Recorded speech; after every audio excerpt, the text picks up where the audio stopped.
Hey guys, today's video is going to be short and sweet. I'm going to start a bonsai basics playlist to include basic topics and techniques that you'll probably use a lot as you practice.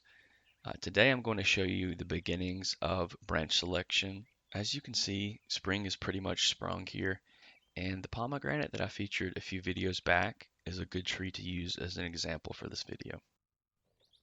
Before I start, I want to note that much of what I'm doing today is going to be removed in the future. I have this tree in the ground and I want it to grow vigorously this year. Therefore, I'm showing you basic techniques, so don't be surprised if a lot of these branches are changed drastically in the future. I'm going to speed this up slightly as I talk so that you can see the differences more easily. I also need to speed it up because I blocked the view almost every time I was making a cut. Unfortunately, I can only do one take of this sort of thing, so I apologize about that. One of the fundamentals of bonsai branch selection is that you don't want crossing branches much in the same way that you do not want crossing roots. Of course, there are always exceptions to rules, but this one holds true in most circumstances. So I'm going to start by looking at branches that cross and removing one or the other. The reason for this rule is that most mature trees in the wild have one branch for one area of sunlight. If branches cross, one tends to shade out the other, and one of the two will die back. I like to seal any wound that's pencil-sized or larger. Duct seal is cheap and it works very well for this purpose. If you see any crossing branches that are left behind, it's only because I left them to help thicken the tree. They'll be removed later. A second, more universal rule is that you don't want more than two branches emerging from one spot. If three or more branches emerge together, they will eventually create an area of reverse taper where they emerge.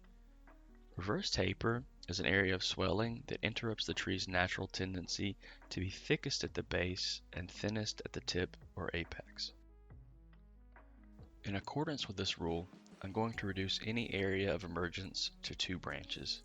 Reducing to two will naturally increase ramification. If each node splits into two branches, you'll get the twiggy appearance of an old tree that you're really looking for when you're building branches. Again, most of this work is just for your edification. When I begin branch selection in earnest, I'll want the ramification to begin much closer to the trunk.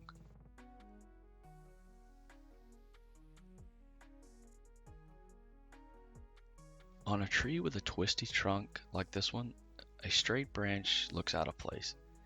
A good example is the lowest branch here. Sometimes, however, it's unavoidable. One trick to disguise it is to use another nearby branch to block the view of the straight area. This technique can also be used to cover an area of reverse taper. Branches that form a U shape are usually distracting and they don't really flow with the rest of the tree. So one of the two branches here should be removed. I'm using my hand to block one and then the other to see what the tree would look like without each of them. Neither will be on the tree in the future, so I'll remove the smaller of the two for now. You can see that with this removed, the distracting U shape is gone. However, the remaining trunk is a little straight in this area. I think I'll cut back to a lower branch next year and use it as a new leader. I'll mark it with a red pen so that I don't forget.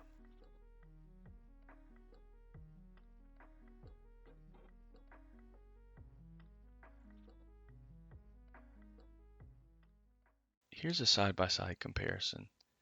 You can see that a lot of clutter is gone and the basic shape of the tree can be seen. Eventually, most of these branches will be reduced much closer to the trunk to begin ramification, but you can see the difference that the basic techniques we discussed have made. I saved the cuttings from this tree, and in the next video, I'll show you how to increase your cutting success rate with a mini greenhouse. I hope you enjoyed this video. I plan to make more like this that give visual examples of basic techniques. If you have something specific you'd like me to cover, let me know in the comments. Until next time.